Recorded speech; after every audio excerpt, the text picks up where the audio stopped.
Ano ginagawa mo dito? Nakita tayo ng asawa mo. Eh, di makita na. Wala na akong pakialam. Mali itong ginagawa natin eh. Ayoko mangyari sa pamilya ko yung nangyayari sa anak mo ngayon. Sige na. Please, baka ito nang huling pagkakataon natin. Last na to, ha?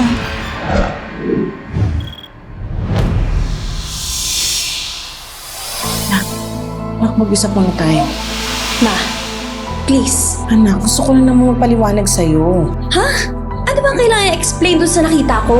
Magkasama kayong Tito Raymond, di ba? Anak, yung boses mo. Kunin ka na! Kung hindi, sasabihin ko mamaya. Wow, saan galing? China? Marian na lang ako siya. Sorry ka na ba sa anak ko? Sorry na pa. Sorry na pala. Bakit magkagalit pa rin kayo? My God, Sandra! Buti hindi sinabi kay Pipoy. Umami na daw ako sa papa niya. Dahil pag hindi ko daw sinabi agad, siya daw mismo ang magsasabi. Sis, anong gagawin ko ngayon? Hindi ko alam.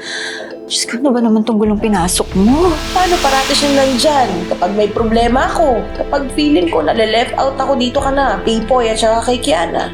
Sis, alam mo naman yung issue ko, hindi ba?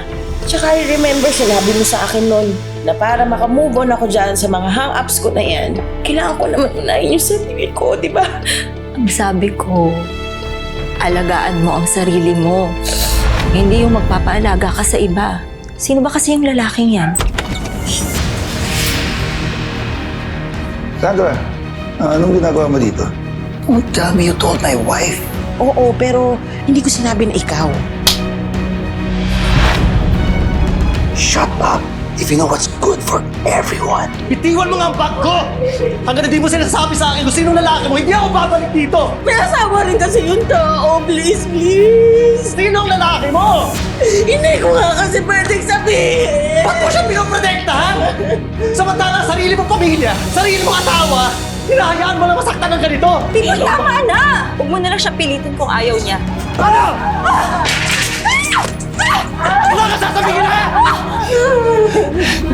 Ba't talagang sasabihin tayo ng mga sikreto? Pipoy? Pipoy, kumalma Ito, ka. sasabihin ko sa'yo Pipoy, sikreto kumalma para maayos ng lahat! Wala nang sikreto! Sasabihin ko sa'yo ngayon kung saan...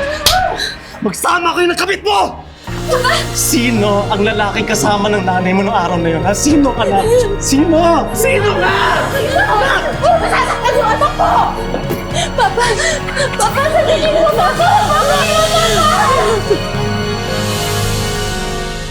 Tungkol dyan ang ating kwento, dito lang sa Tadhana.